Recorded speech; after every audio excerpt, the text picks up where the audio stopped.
오늘 이 아침에 우리에게 주신 하나님의 말씀은 이사야 49장 6절 말씀입니다. 우리 다 같이 한 목소리로 합독하시겠습니다. 시작. 그가 이르시되 내가 나의 종이 되어 야곱의 지파들을 일으키며 이스라엘 중에 보존된 자를 돌아오게 할 것은 매우 쉬운 일이라. 내가 또 너를 이방의 빛으로 삼아 나의 구원을 베풀어서 땅끝까지 이르게 하리라. 아멘. 하나님 아버지, 오늘은 원투쓰리 원타우전이라는 제목으로 말씀을 나눕니다.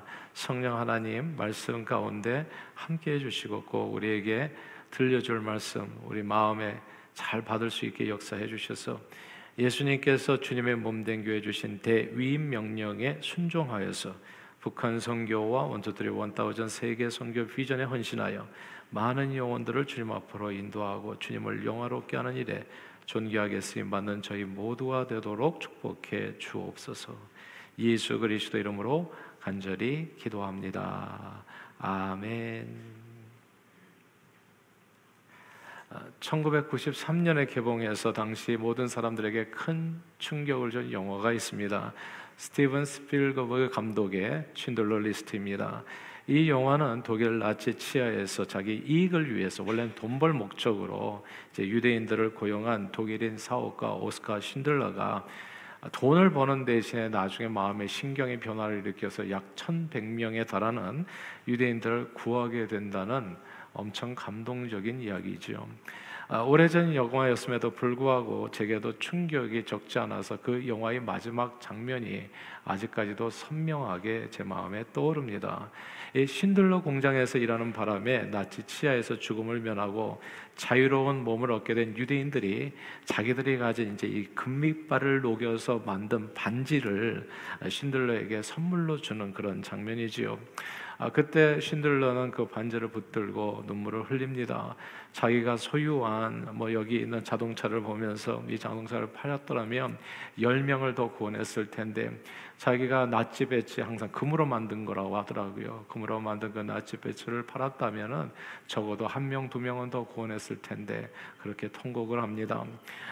쉰들러 리스트를 생각할 때마다 그 장면이 떠오르고, 그리고 동시에 떠오르는 성경 구절이 하나 더 있습니다. 다니엘서 12장 3절의 말씀이죠. 다니엘서 12장 3절 우리 다 함께 한번 읽어볼까요? 시작. 지혜 있는 자는 궁창의 빛과 같이 빛날 것이요 많은 사람을 옳은 대로 돌아오게 한 자는 별과 같이 영원토록 빛나리라. 아멘. 하나님 앞에 별과 같이 영원토록 빛나는 인생은 많은 영혼을 주님 앞으로 생명의 길로 인도하는 사람입니다. 그리고 성경은 그분이 바로 우리 주 예수 그리스도라고 말씀하지요. 예수님은 세상의 빛으로 우리 가운데 오셨습니다. 그래서 이 어두운 세상을 비추시고 많은 영혼들을 하나님 앞으로 인도하셨습니다.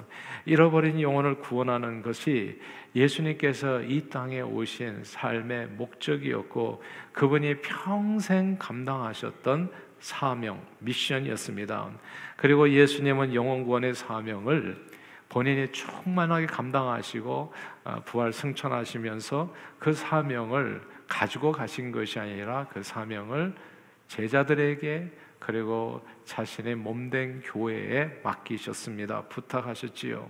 사망 권세를 깨치시고 부활하신 예수님께서는 하나님 아버지로부터 하늘과 땅의 모든 권세를 받아서 제자들에게 이렇게 대위임 명령을 전달해 주셨습니다.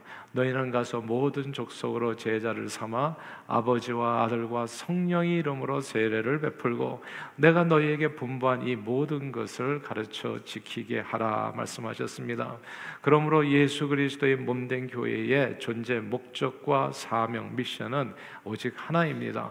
예수 그리스도를 본받아서 모든 족속에게 복음을 전하여 잃어버린 영혼을 구원하는 것입니다. 우리가 왜 교회 다닙니까? 많은 사람들이 여러 가지 교회 다니는 이유와 목적에 대해서 생각할 수 있어요. 나는 좀 내가 교회 다녀가지고 마음의 평안을 얻기 위해서, 그리고 기도의 응답을 받기 위해서. 그러나 성경은 진짜 no mistake이에요.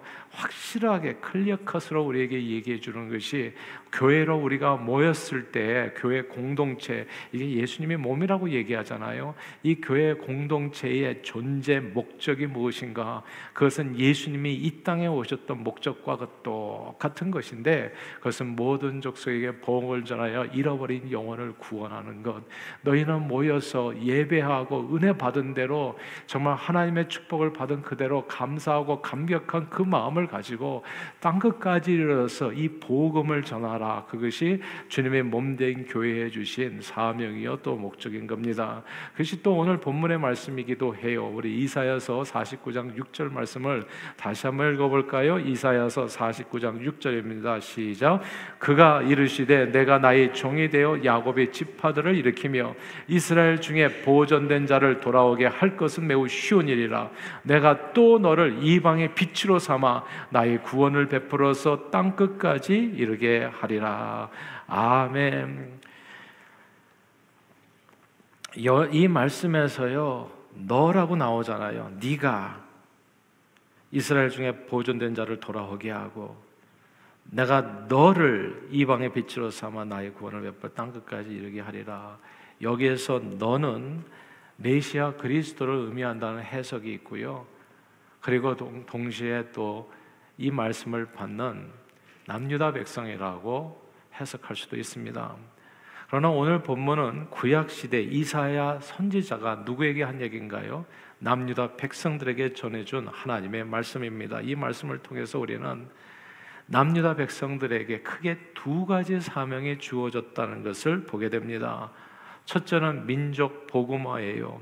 이스라엘 중에서 보존된 사람을 돌아오게 하는 사명, 주님 앞에 이스라엘 중에서 보존된 사람을 주님 앞으로 돌아오게 하는 것, 민족 복음화의 사명. 그리고 둘째는 세계 복음화입니다. 이방의 빛이 되어 땅끝까지 복음을 전하라는 사명.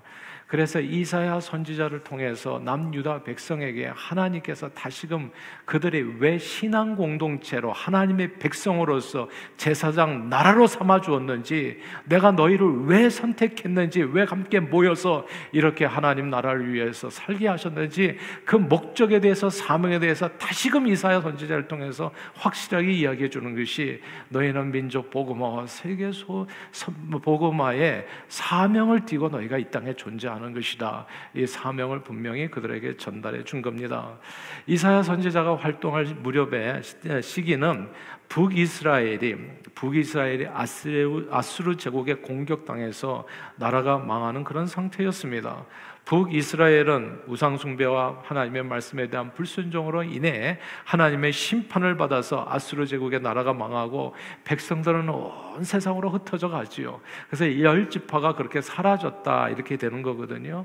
그리고 아수르 제국은 이제 막 남유다까지도 침공해서 사내림에 대한 얘기 아실 거예요. 이사야 선지자 때, 히스기야 왕 때. 그래서 침공해서 막 멸망시키려 하는 그런 무렵이었습니다. 여러분, 한 나라가 망하면 어떻게 됩니까? 오늘날에도 한 나라가 망하면 난민이 발생하잖아요. 그래서 난민이 발생해서 온 세상으로 흩어지지 않습니까? 제가 보니까 팔레스타인 전쟁이 있으니까, 유대인과 팔레스타인 전쟁이 있으니까 난민이 어디로 가장 많이 오냐면 그 인근 국가인 요르단으로 많이 간다고 하더라고요. 또 예전에는 레바논, 시리아 이렇게 가는 거거든요, 사실은. 그러니까 뭔가 전쟁이 벌어져 가지고 나라가 정말 이렇게 위기 상황이 되어지고 막 사람들이 죽고 막 이렇게 되면 그 나라에서 이렇게 도망쳐서 나오는 난민들이 있게 되어지는 거예요.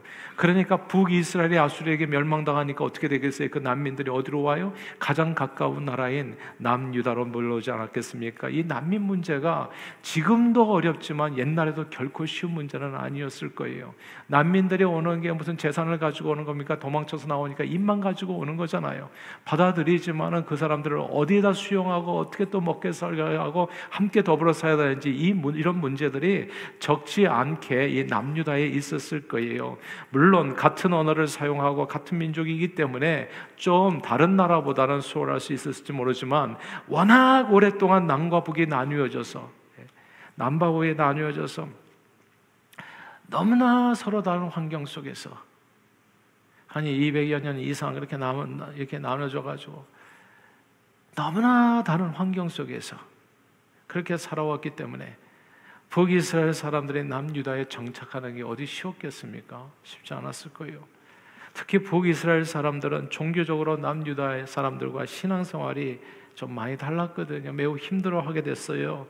북이스라엘에서는 언제나 어디나 자기가 사는 곳 가까이에 옛날에 여로보암 왕 때부터 해가지고 산당을 지어가지고 예배드리게 했었거든요. 너무나 편리하게. 근데 남유다는 예루살렘 성전 중심으로 예배를 드렸던 겁니다. 그리고 북이스라엘 땅에서는 비교적 자유로운 우상 숭배가, 그러니까 북이스라엘에서는 자유롭게 뭐 바알도 섬기고 아세라도 섬기고 하나님도 섬기고 왔다 갔다 하고, 그리고 세상 풍속과 세상 문화에 그냥 이렇게 그냥 그래도 그렇게 큰 흠이 안 됐었다고요. 근데 남유다에 와 보니까 좀 모든 것이 좀 엄격했었던 거죠. 그래서 난민으로 남유다에 온 북이스라엘 사람들을 위한 신앙 교육과 사회 적응 훈련이 필요했었던 겁니다. 그러니까 하나님께서 북이스라엘 중에서 이 보존한 사람들, 난민들, 이 사람들을 주님 앞에 돌아오게 하는 그런 내용, 민족 복음화의 내용이 남유다 백성들에게 주어진 하나님께서 주신 숙제라고 볼 수 있겠죠. 그러나 먼 나라로 흩어지지 아니하고 남유다로 넘어온 이 사람들은 그나마 희망이 있는 사람들이었습니다. 그들은 하나님께서 남유다로 이렇게 보존해서 보내준 사람이었고, 하나님께서 이스라엘 중에서 지켜주신 사람들이었습니다. 하나님께서 우리에게 보낸 같은 민족을 잘 신앙교육해서 주님께 돌아오게 하는 것은 세상을 두루다니며 전혀 복음을 알지 못하고 말도 통하지 않은 이방 백성들에게 복음을 전하는 일에 비하면 오늘 본문에 얘기하는 것보다 그것은 쉬운 일이다. 매우 쉬운 일이다. 하나님께서는 이사야 선지자를 통해서 남유다 백성들에게 세계 복음화 사명에 비교하면 매우 쉽다고 볼 수 있는 이런 민족 복음화의 사명을 먼저 주셨습니다. 그리고 동시에 세계 복음화 사명도 주었죠. 남유다가 이방의 빛이 되어 땅 끝까지 복음을 전하라는 사명입니다. 그런데 이방의 빛이 되어 땅 끝까지 복음을 전하는 세계 복음화의 사명은 민족 복음화에 비해서 구약시대 유다 백성들에게 매우 어려운 일이었습니다. 유다 백성들은 사실 이방인들에 대한 좋은 생각이 별로 없었거든요. 유대인들은 하나님을 모르는 이방 백성들을 쫓아다니면서 뭐 선교하고 복음을 전하고 구원하고, 아예 오늘날에도 사실 교통이 이렇게 발달한 이 비행기만 타면 어디든지 갈 수 있는 이런 세상에서도 우리가 어디 선교를 하십시오 하면 우리가 100% 다 튀어나가는 건 아니잖아요. 다 순종하는 건 아니잖아요. 좀 어렵게 생각하는 부분이 있잖아요. 순종하지 않는다는 것보다도 좀 어렵게 생각하는 부담스러운 부분이 있잖아요. 근데 이때는 지금부터 수천 년 전이잖아요. 그러니까 뭐 이방의 빛 숨이 막혔을 거예요. 어떻게 이 당시만 해도 이게 뭡니까? 우리 경상도 전라도 이렇게 왔다 갔다 하는 것도 힘든데, 뭐 조선 땅을 떠나가지고 뭐 청나라에 가서 복음을 전하고 참 미얀마, 이게 어려운 일이잖아요. 그러니까 하나님의 말씀하시지만 사람은 그냥 한 귀로 듣고 한 귀로 흘리는 거예요. 그걸 우리가, 그러니까 엄두가 안 나는 거죠. 그러니까 그리고 이방 백성들을 우리가 왜 챙겨야 되는지 알 수가 없는 거예요. 나 먹고 살기도 힘들고, 우리 주변에도 우리 같은 민족 가운데서 아직 하나님을 제대로 믿지 않은 사람도 많은데, 근데 이방의 빛, 세계 복음화의 이 사명이 정말 좀 많이 힘들게 느껴지는 겁니다. 그래서 한때 북이스라엘 선지자 중 하나였던 요나 선지자가 하나님께 니느웨에 가서 복음을 전하였을 때 그가 어떤 행동을 취합니까? 니느웨로 가는 대신에 그냥 다시스로 가버리거든요. 싫다는 거, 싫다는 거. 나 이 다른 나라에 가서 복음 전하는 거 싫어요. 이방 백성들. 왜 우리가 그런 일을 해야 됩니까, 하나님? 이스라엘 백성은 이방의 빛이 되어 땅 끝까지 복음 전하는 사명, 세계 복음화 이 사명을 힘들어했습니다. 그러나 하나님께서는 남유다 백성들에게 오늘 본문에 우리가 보는 것처럼 민족 복음화와 세계 복음화의 사명을 주셨어요. 우리 뉴저지 동산교회 붙박이 표어가 영혼을 주께로 제자를 세계로입니다. 오늘이 우리가 교인총회 주일이잖아요. 그래서 이 말씀을 같이 나눠요. 우리 교회는 도대체 왜 이 리틀 페리에 존재하는가? 이건 알고 신앙생활하는 게 좋지 않겠어요?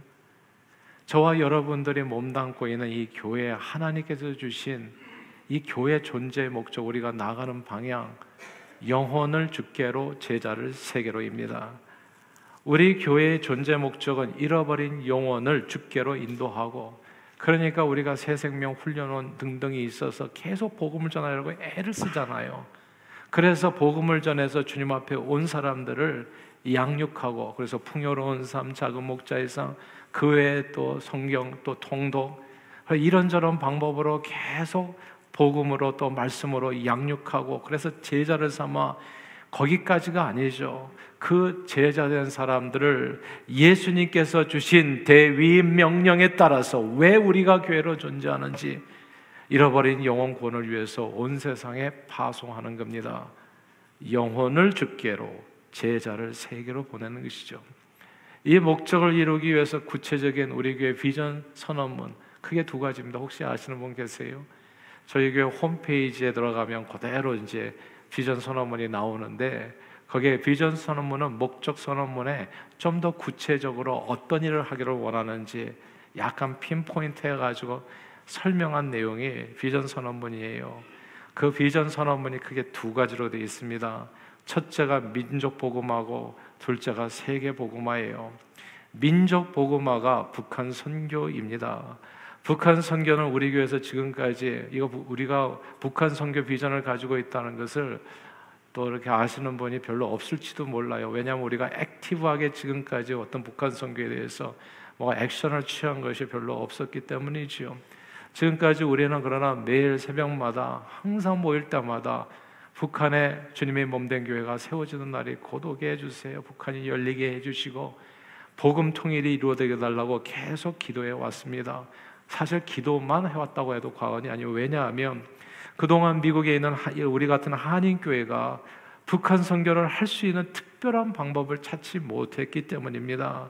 사실 그간에 많은 한인교회와 그리고 목회자들 이런저런 방법으로 북한을 방문해서 나름대로 북한 선교를 해왔어요. 낮은 선봉에 자치구가 있다고 해가지고 거기에 가서 뭐도 지어주고, 병원도 지어주고, 쌀가마도 갖다 주고, 이런저런 도움을 주면서 나름대로 북한 선교를 해왔어요. 그러나 북한을 그렇게 방문해서 물질을 퍼주는 것이 과연 북한 복음화에 무엇이 도움이 되는지 저로서는 사실 확신이 별로 없었어요.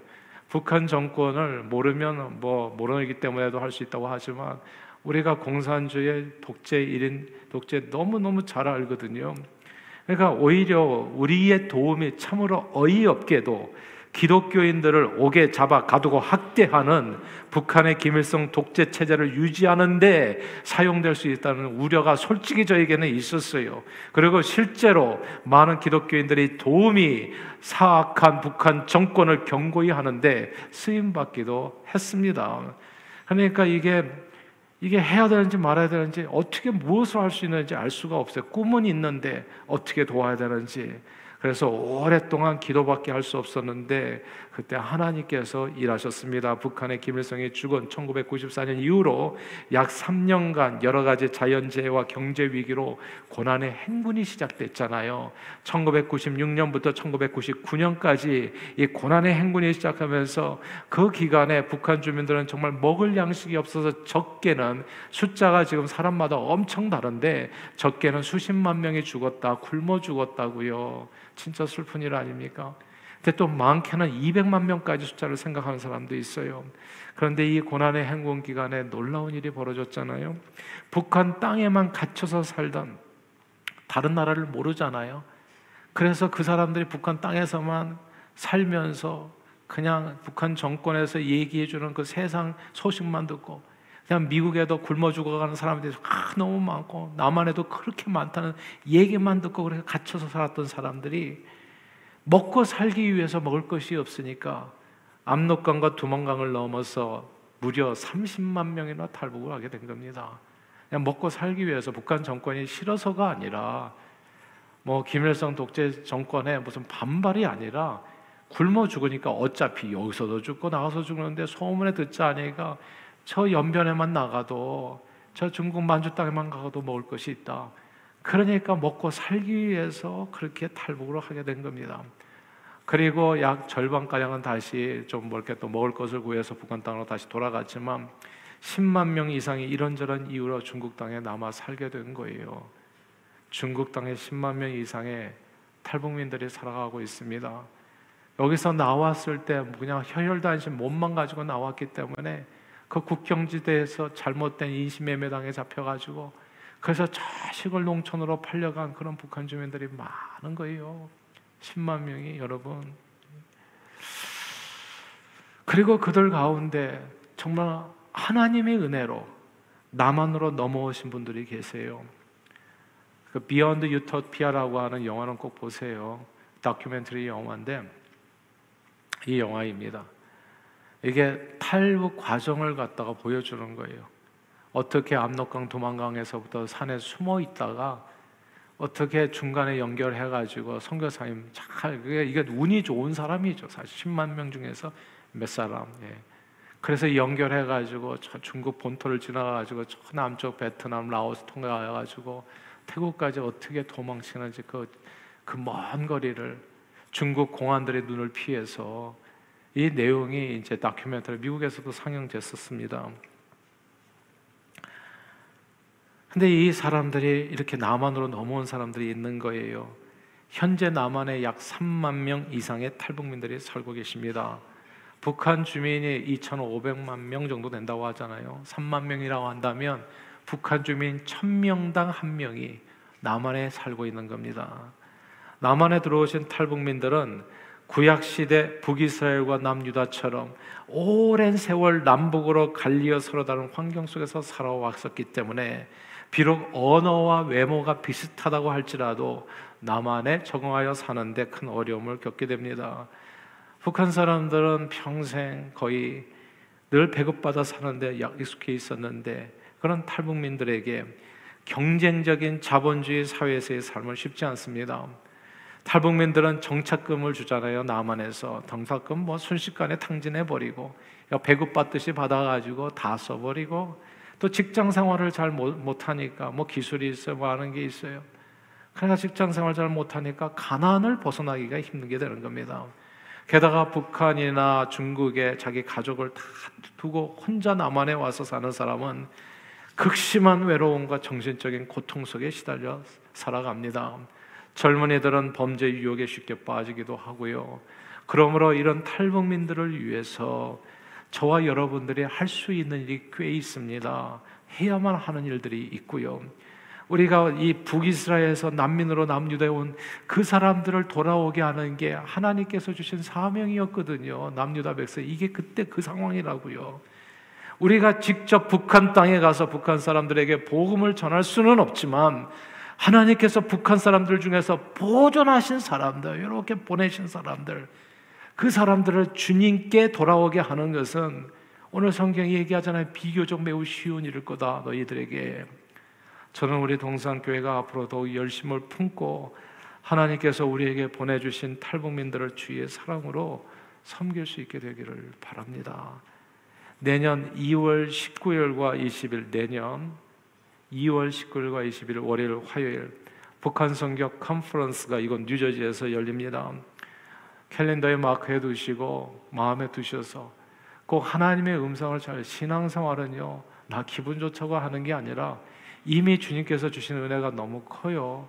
감사하는 마음으로 주님 부르신 부름의 상을 쫓아가는 게 그게 신앙생활이에요. 그러니까 주님이 부르신 부름의 상을 쫓아서 달려가는 거. 주님께서 우리를 부르지 않아요. 할 수 있는 일로. 그러면 그때 삶을 드리면 되는 겁니다. 내년 4월 중순에 너무 감사하죠. 우리 장영식 선교팀장님과 함께 전체 8분이 캄보디아로 가고, 그 다음에 남한에 노스 코리안 처치가 있어요. 남한에 북한 사람이, 탈북민이 세운 교회가 있어요. 그 교회를 통일민교회라고 합니다. 그러니까 담임 목사는 탈북하신 분이 이제 신학 공부하셔서 담임 목사님이신데, 근데 그 교회 탈북민들과 함께, 그리고 남한 사람들이 함께 이제 교회를 섬긴다고 그래서 우리가 통일민교회라고 하거든요. 그 교회 단기 선교로 가게 될 겁니다. 우리가 단기 선교라고 한다면 우리가 다른 사람인데 제가 보니까 북한분은 우리와 다른 사람들이에요. 마치 북이스라엘과 남유다 사람들처럼 서로가 말은 통하지만 완전히 다른 사람이에요. 문화가 다르고 자라온 환경이 다르기 때문에 그들에게 나가서 선교, 우리가 하는 것처럼 BBS도 해주고요. 그리고 또 뭔가 이렇게 사랑도 나누고 진짜 의미 있는 선교가 될 겁니다. 하나님께서 보존하신 이스라엘 사람들을 너희가 죽게 돌아오는 일, 그 쉬운 일 좀 할 수 있을 거다. 너희가 지금 이사야 선지자를 통해서 하나님께서 주시는 그런 메시지인 겁니다. 내년 그런 일을 할 수 있을 겁니다. 그리고 내년 봄과 가을에 약 10주 코스로 있어요. 저는 요번에 우리 교회 성도님 한 분과 함께 제가 제일 먼저 모범적으로 이 10주 코스를 이제 공부를 하게 됐어요. 북한 선교 학교가 봄과 가을에 열리거든요. 감사하게도 우리가 어디로 가는 것이 아니라 온라인상에서 열리기 때문에 우리가 꼭 공부를 하고자 하는 마음만 있으면 함께 할 수가 있어요. 클래스가 10주 코스입니다. 그래서 매주 한 번씩 모여가지고 이제 이렇게 그 온라인상에서 공부하고 또 같이 토론하는 그런 시간을 갖거든요. 저는 이 10주간이 너무나 저는 축복된 시간이라고 확신해요. 제가 북한 선교에 대한 어떤 열정과 마음은 있었지만 어떻게를 몰랐는데 그 전문가들이 나와서 실제적으로 탈북하신 분, 탈북하는 과정에서 어려움을 겪으셨던 분들, 그러니까 그분들이 그냥 생생한 이야기를 해줘요. 북한 선교에 대해서, 북한의 상황에 대해서. 그러니까 그런 얘기를 듣게 되면 한편으로 눈물도 나고 또 한편으로는 우리가 무엇을 어떻게 해야 되는지도 아주 깨닫게 되는 그런 시간입니다. 내년도 봄에 그리고 또 가을에 있는 이 북한 선교학교에 동산의 가족들은 다 정말 하나님께서 주신 부르신 소명을 따라서 함께 하셔서 그래서 북한 선교에 대한 전반적인 바른 이해를 가지고 북한 선교를 위해서 저와 여러분들이 어떻게 무슨 사역을 감당할 수 있는지를 구체적으로 보고 배우고 그리고 실천할 수 있게 되기를 바랍니다. 탈북자 구출 사역이 있어요. 이게 뭐 비욘드 유토피아도 나오지만은 이게 보통 브로커를 잘못 만나면 2만 불, 3만 불 줘도 때로는 잡힙니다. 왜냐하면 브로커가 자꾸 장난을 하거든요. 이렇게 나올 때 자꾸 돈을 요구하고 더 요구하고 그러니까 이게 참 돈만 뺏기고 사람을 잃어버리는 경우도 많은데 선교사님들 통해 가지고 했을 때 코로나 이전에는 한 사람당 2,000불이면 구원할 수 있었다고 하더라고요. 저 자동차 팔면은 10명을 구원하는데 그런 사람의 영혼을 구원하는 일이 있었어요. 근데 이런 일을 갖다가 제가 너무 늦게 알았잖아요. 사실은 그냥 북한 선교라고 하면 그냥 내내 북한까지 가가지고 퍼주는 사람들만 만나다가 제가 정말 귀인을 만났잖아요. 미국에서 어느 교회에서는 그렇게 해서 1,000명을 구출한 교회가 있더라고요. 1,000명을 고작 20만 불 들었을 거예요. 1,000명을.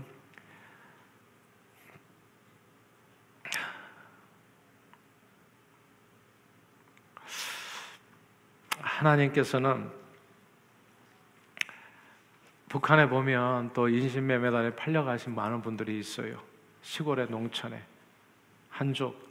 보통 우리 한국에서도 그러잖아요. 저 동남아시아에서 이렇게 이제 결혼을 하는데 시골에 가면 나이 많으신 분들 그리고 결혼하기 어려운 장애인들 이렇게 결혼이 되는 북한 동포들도 이제 그렇게 한족들 가서 참 비참하게 사는 말도 통하지 않은 데서 강제적으로 인신매매당에 몸이 팔려서 평생 노예처럼 살아가는 사람들.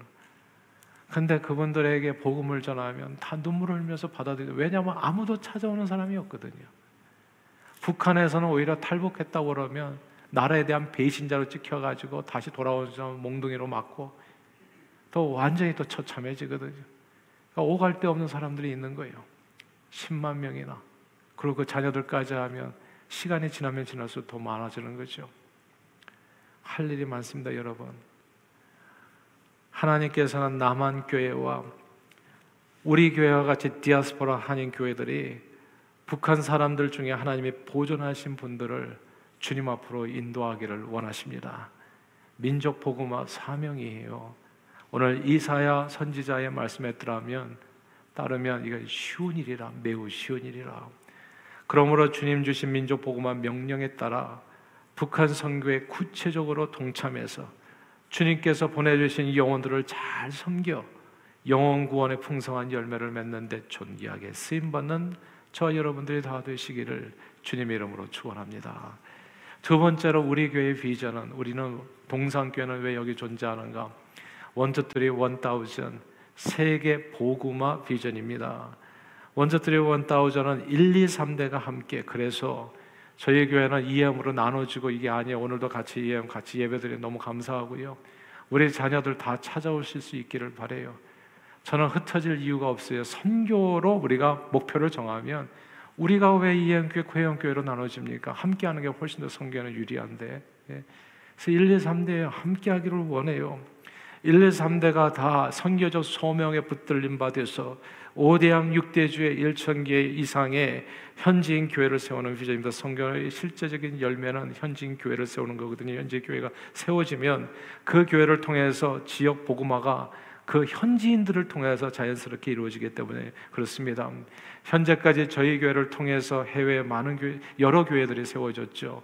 멕시코의 지비카, 그리고 콤첸 두 지역의 교회가 세워졌고, 온두라스의 산이시드로, 브로스 라구나, 코반, 그리고 테구시갈파에 또 이렇게 교회들이 세워졌고, 인도의 네물, 암마나바카, 모툴가치, 암단가 교회가 세워졌고, 에티오피아의 뚜로 초치, 그리고 몽골의 울란바토르 교회, 그 다음에 키르기스탄의 가즈사이, 우크라이나의 여성재활센터, 아마존의 봉강인요 교회들 전체 한 15개, 그리고 내년도에는 그리스와 온두라스에 또 2개의 교회가 세워질 예상입니다. 아직 이 1,000교회 세우기까지는 참 많이 길이 멀었죠. 그러나 일단 가속도가 붙으면 이것저것의 수많은 현지인 교회들이 우리 동산 가족들의 기도와 헌신으로 세워지게 되리라 확신합니다. 이게 좀 늦은 까닭은요, 당연히 물질만 보내는 것이 아니라 현지에 현지인들이 복음화되고 사람이 먼저 있어야 돼요. 거기에 맞춰서 그 같이 매칭 펀드로 하기 때문에 사람이 준비가 되었는지, 또 복음을 전하서 교회를 할 수 있는 그 지도자가 준비된 현지인이, 이제 이런 내용에 좀 시간이 걸리는 내용이 있지만, 아무튼 우리는 5대양 6대주의 하나님의 몸된 교회를 세워가는 세계 복음화 사명을 이루려고 삶을 드리고 있습니다. 내년에 최소한 11개 팀이죠. TD 사역까지 합친다면 뭐 12~13개가 되겠는데, 이 단기 선교팀들이 사역을 마치고 돌아와 보고하게 되면 현지의 필요에 따라서 현지인 사역자들과 협력하여 건강한 현지인 교회를 좀 더 많이 세울 수 있는 기회가 우리에게 또 주어지리라 믿습니다. 그리고 내년에는 1, 2, 3대가 함께 선교 동역을 적극적으로 이뤄갈 수 있기를 바랍니다. 코로나 이전에는 우리가 유초등부 아이들과 함께 갔었어요. 그래서 제 아들도 내가 4학년, 5학년 이럴 때 그렇게 아이들 같이 데리고 갔었거든요. 그리고 옛날에 몽골에 선교 갈 때는 초등학교서부터 중학생, 고등학생 이렇게 제가 팀을 만들어서 간 적도 있습니다. 그렇게 가니까 신앙의 반석에 굳게 서서 아이들이 신앙생활을 계속 잘 해나가더라고요. 사명을 알고 그 사명에 비춰서 삶을 들여서 쓰임받게 된다는 것이죠. 이렇게 1, 2, 3대가 하나 되어서 단기 선교를 떠나게 되었었는데, 코로나 이후로는 이 부분이 좀 약화됐는데, 내년에는 다시금 선교의 미래 세대를 세워갈 수 있도록 1, 2, 3대가 함께하는 선교가 활성화될 수 있기를 소망합니다. 이 1, 2, 3대 연합 선교는 사실 선교지에서 매우 유익합니다. 올해죠. 올해 젊은 청년들과 함께 우크라이나 단기 선교를 다녀온 팀의 보고에 따르면 젊은이가 활발하게 현지에 있는 어린이들에게 영어를 가르쳐주고 율동을 가르쳐주면서, 또 장년들은 뒤에서 기도해주고 전쟁으로 다친 난민들의 마음을 여러 가지 이렇게 선물을 주면서 이제 위로해 주었을 때 시너지 효과가 엄청나서 큰 은혜가 있었다 전해 들었습니다.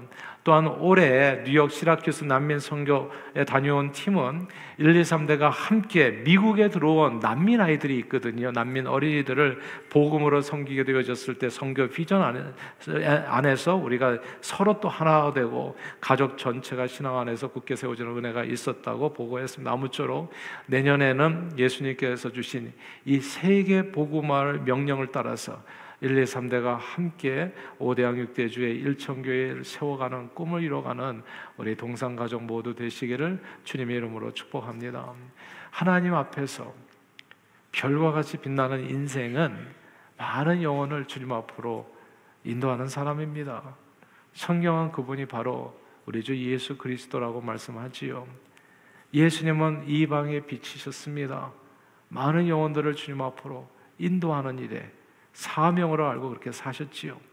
예수님은 세상의 빛으로 이 세상에 오셔서 많은 영혼들을 구원하셨습니다. 잃어버린 영혼을 구원하는 것은 예수님께서 이 땅에 오신 목적이었고 그분의 평생 감당한 사명이었습니다. 그리고 예수님은 이 영혼 구원의 이 사명을 주님의 몸된 교회에 위탁하셨습니다. 그래서 이것을 대위임 명령이라고 하는 거죠. 사망 권세를 깨치시고 부활하신 예수님께서는 하나님 아버지로부터 받은 하늘과 땅의 모든 권세를 가지시고 이렇게 하나님의 백성들에게 말씀하셨어요. 너희는 가서 모든 족속으로 제자를 삼아 아버지와 아들과 성령 이름으로 세례를 베풀고 내가 너희에게 분부한 모든 것을 가르쳐 지키게 하라 말씀하셨습니다. 그러므로 예수 그리스도의 몸된 교회의 존재 목적과 사명은 오직 하나입니다. 예수 그리스도를 본받아서 복음을 전하여 모든 족속에게 복음을 전하여 잃어버린 영혼을 구원하는 것, 민족 복음화와 세계 복음화의 사명입니다. 그런데 여러분, 주님께서 주신 이 소중한 민족 복음화와 세계 복음화의 사명을 우리가 소홀히 한다면 어떻게 하겠어요? 하나님은 말씀하십시오. 나는 사람이 바쁘니까 그런 얘기 하지 마세요. 그리고 이런 외면하고 산다면 어떻게 될까요? 성경에 어떻게 되는지도 또 설명이 되어 있네요. 하나님께서는 아브라함을 불러서 너 복받아서 너 혼자 잘 먹고 잘 살아라 이게 아니라 하나님께서는 아브라함을 본토 친척 아비 집에서 떠나라고 해서 이렇게 부르셔가지고 너는 복의 근원이 되라. 너를 통해서 모든 민족이 다 내 이름으로 복을 받게 하라. 복음 전파의 사명을 그에게 주셨던 거예요. 그리고 아브라함의 후손인 이스라엘 백성들에게 너희는 제사장 나라가 되어서 온 세상에 아직 하나님을 모르는 백성들에게 주의 영광을 온 땅에 선포하며 저들로 하여금 하나님을 알게 하라 명령하셨습니다. 그러나 이스라엘 백성들은 온 세상에 복음을 전하는 사명을 따라 살기보다는 그냥 복음을 전하는 것보다는 자기 삶이 너무 그게 더 중요했던 거죠. 하나님의 명령보다. 그래서 세상 문화와 오히려 풍습에 미혹되어서 세상을 따라서 하나님도 섬기지만 우상도 섬기면서 하나님 주신 사명을 잊어버린 겁니다. 그때 통일 왕국이 분열하게 됩니다. 다윗과 솔로몬의 그 위대했던 통일 왕국이 사명을 잃어버릴 때 남유다와 북이스라엘로 나뉘게 되고 북이스라엘이 먼저 기원전 722년 아수르 제국에 멸망당하고 그러니까 남유다의 이사야가 또 얘기해 주는 거예요. 정말 중요한 말씀을 전하는 겁니다. 남유다 너희는 앞으로 어떻게 살 것인가? 남유다에게 이사야 선지자가 전한 이방이 빛이 되라고 하는 이 선교적 명령, 그리고 너희 같은 백성들 민족 복음화를 신경 써라 이렇게 전해 주었는데 남유다도 깜빡했던 거예요. 이방의 빛이 되라는 것도 잊어버리고 민족 복음화도 잊어버리고 그래서 남유다도 그렇게 살아가니까 586년 기원전 바벨론에게 멸망을 당하게 됩니다. 하나님께서 주신 민족 복음화, 세계 복음화의 사명은 해도 좋고 안 해도 좋은 게 아니에요. 주님께서 너희는 가서 모든 족속으로 제자를 삼으라고 하는 이 대위임 명령은 안 해도 괜찮은 그런 명령이 아닙니다, 여러분. 신약시대 최초의 교회는 예루살렘 교회였습니다. 수천 명이 모이는 대형 교회였죠. 그러나 저들이 민족 복음화, 세계 복음화의 사명을 잊었을 때 하나님께서는 엄청난 박해를 통해 그 교회를 모든 세상으로 흩어버리십니다. 하나님께서 우리에게 주신 민족 복음화, 세계 복음화의 사명은 해도 좋고 안 해도 좋은 게 아닙니다. 신앙생활은 사람들은 왜 할까요? 여러분들은 왜 교회를 다니시고 왜 신앙생활을 하십니까? 그러나 하나님께서 우리를 이렇게 교회로 묶었을 때는 이유가 있는 거예요. 하나님께서 아무 생각도 없이 우리가 교회 다니라고 얘기하겠습니까? 교회는 왜 다녀야 되냐고요? 교회의 존재 목적이 있는 거예요. 예수 그리스도께서 사셨던 그 삶의 모습을 따라가라는 거, 그거나 해도 좋고 안 해도 좋은 게 아닙니다. 그러나 우리가 기꺼이 우리 삶을 들여서 민족 복음화, 세계 복음화의 삶에 우리가 헌신하게 되면 하나님께서는 약속해 주셨어요. 내가 세상 끝날까지 볼지어다 너희와 항상 함께 있으리라. 임마누엘 축복을 약속해 주셨고, 또 너희가 먼저 하나님의 나라와 의를 구하며, 이게 무슨 얘기냐면 사람들은 얘기하잖아요. 하나님 내게 건강 주시면 내가 하겠습니다. 내가 물질 주시면 하겠습니다. 내가 식인 주시면 하겠습니다. 얘기하는데 그게 아니에요. 먼저 하라고. 먼저 하면 시간, 물질, 건강이 따라오는 것이지, 뭘 하면은 이게 무슨 계약, 무슨 조건을 부르고서 이게 아니라는 거죠. 먼저 하나님의 나라와 의를 구해서 교회 주신 사명을 이해하고 하나님의 말씀에 따라서 내 삶을 드리게 되면 이 모든 것을 도와서 그 일을 이루시겠다고 하는 약속을 하나님께서 이루어 주시는 겁니다. 하나님의 은혜 안에 거하는 길이 알고 보니까 민족 복음화와 세계 복음화입니다. 북한 선교에 동참하고 원투쓰리 원타우전 세계 선교 비전을 이루어가는 그 신앙생활입니다. 그러므로 하나님께서 우리 동산교회 주신 이 선교 비전을 따라서 북한 선교 원투쓰리 원타우전 세계 선교 헌신하여 하나님의 임재와 이 모든 것을 더하시는 놀라운 하나님의 축복을 풍성히 누리는 저와 여러분들 되시기를 바라요. 내년도 2월 19일 20일 기억하시고 북한 선교 학교 기억하시고, 그리고 저 아래층에 우리가 내년도 가는 거 어디로 가는지 사인업을 좀 다시 한번 격려 받으시는 대로 좀 생각해 보시고, 그리고 만약에 여러 가지로 처음 시작은 기도부터 하겠다 하면 기도부터 하시면 되고, 또 보내는 선교사, 물질 후원 선교사로 섬기실 수도 있고, 무엇이나 할 수 있기를 바라요. 그렇게 삶을 먼저 하나님을 위해서 삶을 드릴 때 그 다음에 우리에게 주어지는 내용은 그건 하나님의 약속인 겁니다. 이와 같이 주님의 부르심에 예스로 응답하여 많은 영혼을 주님 앞으로 인도하여 주님을 영원롭게 하는 존귀하게 쓰임받는 우리 동산가족들, 저와 여러분들이 다 되시기를 주의 이름으로 축원합니다. 기도하겠습니다. 하나님 아버지의 명령에 순종하여 잃어버린 영혼 구원을 위해 십자가에 죽기까지 복종하신 예수 그리스도를 본받아 민족 복음화, 세계 복음화 명령에 순종하여 북한 선교와 원투쓰리 원타우전 세계 선교 비전에 따라 많은 영혼을 구원하여 주님 앞으로 인도하는 데 쓰임받는 저희 모든 동산가족이 되도록 성령 충만으로 인도해 주시옵소서. 예수 그리스도 이름으로 기도합니다. 아멘.